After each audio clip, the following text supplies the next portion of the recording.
ஈரோடு அரசு பொறியியல் கல்லூரி வாக்கு எண்ணும் மையத்தில் 3 அடுக்கு போலீஸ் பாதுகாப்பு போடப்பட்டு சுமார் 900 போலீசார் பாதுகாப்பு பணியில் ஈடுபட்டுள்ளனர். கூடுதல் விவரங்களை செய்தியாளர் ரவி வழங்க கேட்கலாம். ரவி, வணக்கம். இது குறித்தான விவரங்கள். வணக்கம். நடைபெற்று முடிந்த நாடாளுமன்ற தேர்தலுக்கான வாக்கு எண்ணிக்கை நாளை நடைபெறும் நிலையில் அதற்கான முன்னேற்பாடு பணிகள் தீவிரமாக நடைபெற்று வருகிறது. ஈரோடு பாராளுமன்ற தொகுதிக்கு உட்பட்ட ஈரோடு கிழக்கு, ஈரோடு மேற்கு, மொடக்குறிச்சி, காங்கயம், தாராபுரம், குமராபாளையம் ஆகிய 6 சட்டமன்ற தொகுதிகளில் 70.59% வாக்குகள் பதிவாகி இருக்கிறது.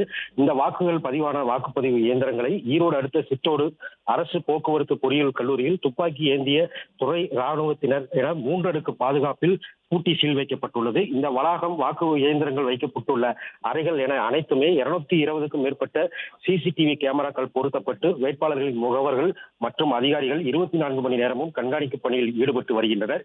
இந்நிலையில் நாளை வாக்கு எண்ணிக்கை நடைபெறுவதை முன்னிட்டு அதற்கான முன்னேற்பாடு பணிகளை ஈரோடு மாவட்ட தேர்தல் நடத்தும் அலுவலரும் மாவட்ட ஆட்சியருமான ராஜகோபால் சுங்காரா மேற்கொண்டு தயார் நிலையில் வைக்கப்பட்டிருக்கிறது.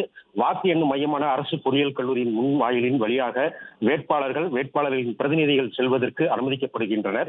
வாக்கு எண்ணிக்கையில் ஈடுபடும் அதிகாரிகள், அரசு ஊழியர்கள் செல்வதற்கென தனியாக மாற்றுப்பாதை ஏற்பாடு செய்யப்பட்டுள்ளது. இந்த கல்லூரியின் உள்ளேயும் வெளியேவும் பாதுகாப்பு பணிக்காக ஆயுதப்படை காவலர்கள், உள்ளூர் காவலர்கள், ஊர்காவல் படையினர் என மொத்தமாக 900 காவல்துறையினர் ஈடுபட உள்ளனர். இதற்கான முன்னேற்பாடுகள் செய்யும் பணிகள் நடைபெற்று வருகிறது. இந்த வளாகத்தின் வெளியே ஆங்காங்கே பேரிகேடுகள் அமைக்கப்பட்டு காவல்துறையினர் முன்னேற்பாடு பணிகளை தீவிரமாக செய்து வருகின்றனர்.